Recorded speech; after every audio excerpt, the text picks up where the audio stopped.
tous, bienvenue à ce flash d'information. La gendarmerie nationale renforce ses effectifs. 290 nouveaux élèves sous-officiers, dont 13 filles de la promotion 2016-2018 ont été présentés au drapeau aujourd'hui. Ces femmes et hommes sous-officiers ont été jugés aptes à intégrer la gendarmerie nationale après une formation commune de base. La hiérarchie militaire présente les invités au respect des lois et institutions de la République. Le système des Nations Unies en Côte d'Ivoire met en place le CPU, le cadre programmatique unique pour accompagner le plan national de développement. Ce programme d'assistance au développement couvre la période 2017-2020. Il est intitulé « Unis dans l'action » et il vise notamment l'éradication de la pauvreté et la réduction des inégalités. On en sait plus avec Sita Soro. Conformément à leur mission, les Nations Unies se veulent un outil d'appui au développement des pays. En Côte d'Ivoire, cela est matérialisé par le cadre programmatique unique CPU pour l'assistance au développement, d'où l'atelier de lancement de la mise en œuvre de la réforme dénommée Unis dans l'action. Au vu des enjeux et défis du moment, la réforme des Nations Unies, Unis dans l'action, est donc un impératif. C'est dire combien nous sommes conscients que nous devons aller plus loin qu'un engagement politique et prendre des mesures idoines pour garantir le succès de sa mise en œuvre. Nous y parviendrons à travers des mécanismes novateurs de coordination, de planification, de mise en œuvre, de financement, mais également de suivi et de redevabilité. Le cadre programmatique unique va prendre en compte la période allant de 2017 à 2020.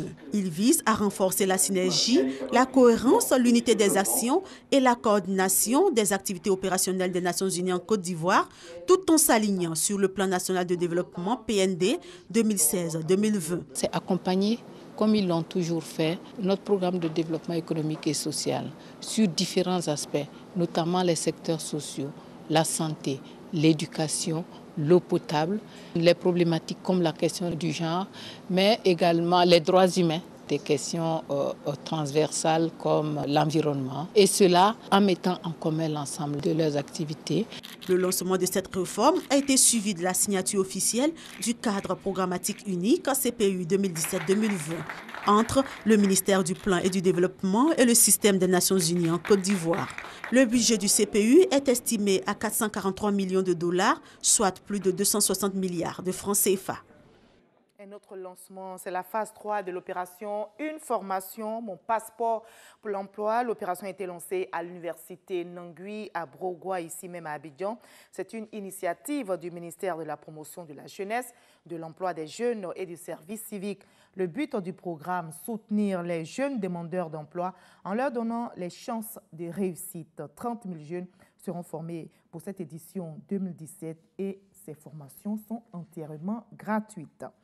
Plus loin de nous, en Centrafrique, on vient de l'apprendre, 3 autres casques bleus ont été retrouvés morts après l'attaque de leur convoi hier dans le sud-est du pays.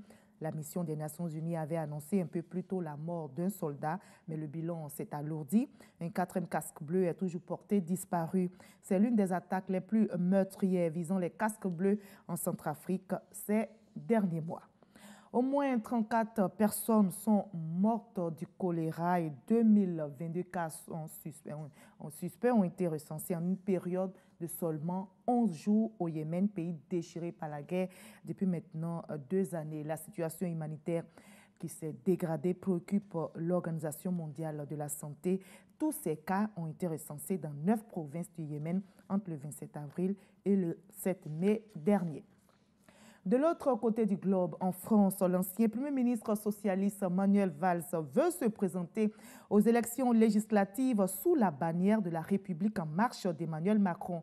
Son annonce a fait réagir le Parti socialiste qui le menace d'exclusion. Mais du côté d'Emmanuel Macron, on a su ne pas avoir reçu de candidature officielle. Il lui reste 24 heures pour la déposer, prévient un membre de l'équipe du nouveau parti La République en marche.